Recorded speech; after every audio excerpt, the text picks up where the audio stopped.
numvishije ikintu kinkubita inyuma gusa kirampushinga kinjyana hari Rwanda n'imodoka kugira ngo rebe uko narokora abantu nanjye yabuze feri. Niyo makuru twaduhaye hano akiva mu modoka nibwo yaje araduhitana twese ahitana yabonye iriya araza nanjye arankubita ngeza hari. Ni impanuka ikomeye cyane, ni impanuka ikomerekeyemo abantu batanu. Ku bw'amahirwe iyi mpanuka nta muntu n'umwe uyiburiyemo ubuzima, gusa abakomeretse bakomeretse bihagije cyane ku buryo umwe yacitse ukuguru. Iyi mpanuka yabaye bitunguranye. Iyi mpanuka yatewe n'uburangare bw'umushoferi wari utwaye imodoka iri mu bwoko bwa Kia Soreto, byagonganye n'indi modoka iri mu bwoko bwa Kwasiteri. Bwo Kwasiteri yavaga mu karere ka Nyagatare izanye abagenzi hano mu mujyi wa Kigali nk'ahazwi Nyabugogo, ubwo yageraga mu muhanda wa 12 yerekera izamuka Kimironko, n'imodoka yavaga Kimironko bije kugonganira ku uyu muhanda wa 12 umanuka uva Kigali Pareti. Niho zino modoka zije kugonganira ndetse zihutaza abamotari babiri, umunyamaguru wambukaga muri zebra crossing ziramugonga birangira ahaburiye ubuzima. Imbangukiragutabara zese zihamagarwa byihutirwa kugira ngo zize zitabare abakomerekeye mwino manuka.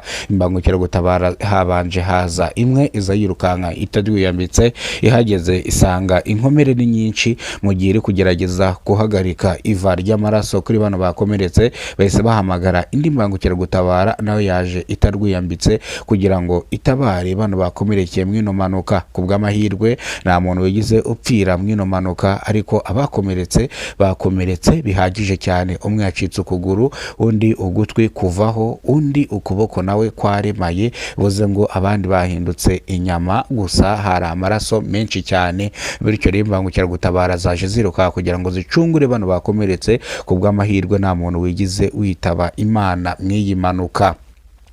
Abaturage babonye impanuka bavuga yuko izi modoka zombi ziri mu makosa, bityo rero nta modoka n'imwe itari mu makosa. Bityo bano bashoferi bombi bahanwe by'intangarugero kubera ko bose badepasanyaga kandi bakadepasa mu buryo butemewe. Umwe yashakaga kudepasa undi, undi ashaka kudepasa undi, birangira imodoka yari irimo iva Kimironko idepashije mu ikona aho itareba hano 12 hano mu marembo ya Nyandungu, ruguru ya Nyandungu gatonya haragaragara, ariko indi yari yatangiye kudepasa biza gukubitaniramo hagati, birangira bakomeretse, birangira abaturage bagiye mu gahinda. Ishami ry'ubugenzacyaha RIB ryavuze yuko impanuka nk'ingiyi bitayireba, ahubwo bireba traffic polisi. Ni umuturage rugerageje guhamagara, bihuza nuko ahamagaye nimero ya RIB bahita bamuhereza nimero ya traffic polisi ishinzwe impanuka zo mu muhanda. Traffic polisi ishinzwe impanuka zo mu muhanda ikihagera no yaje itarwiyambitse, yaje itangira gupima abashoferi bombi, dore ko nta kintu babaye. Mu kubapima basanga umwe yanyoye ibisindisha, wari utwaye iyi modoka iri mu bwoko bwa Kia Soreto. Uyu ngo wari utwaye Kwasiteri nawe basanze afite umunaniro uhagije.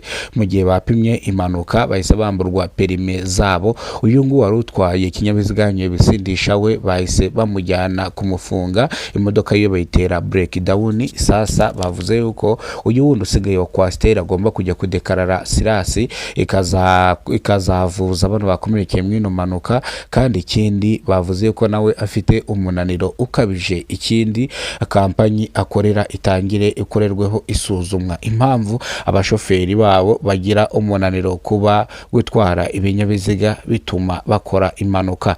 Nguko rero nuko byagenze. Iyi mpanuka yashenguye imitima ya benshi, iyi mpanuka yarishije abaturage benshi cyane. Iyi mpanuka bayibonye barize, abandi barangije bifata ku munwa kubera abantu bakomeretse. Inkomere zari zihari nizo zatumye abantu barira.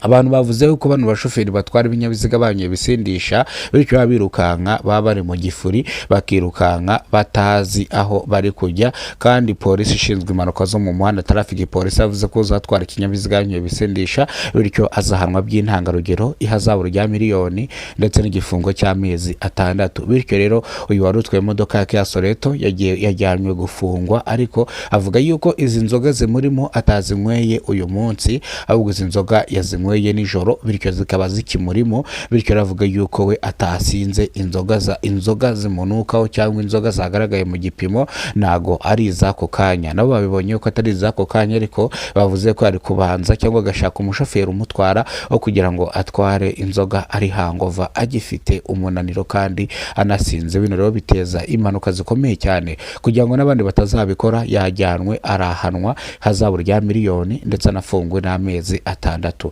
Nuko byagenze rero. Ni iyi mpanuka yabereye ku muhanda wa 12 ugana 15 hepfo ya Kimironko. Nabwiye ko ari imodoka iri mu bwoko bwa kwasiteri yavaga Nyagatare yerekera mu mujyi wa Kigali nk'ahazwi Nyabugogo izanye abagenzi. Ni imodoka irimo iva Kimironko mu bwoko bwa Kia Soreto yerekera i Kabuga, biza kugongana birangira rero bamwe bakomeretse bihagije cyane, bibangukira gutabariza yiruka kugira ngo ibashe gucungura abakomeretse. Ngayo nguko rero nuko byagenze. Amakuru nakagaruka ni bwo bwa mbere ugeze kubona umuyoboro wa Kidasamura TV Rwanda. Ibuka gukora subscribe, ufungura inzogera uzajya umenya byinshi dukora umunsi ku munsi. Turakunda cyane. Imana ibarinde.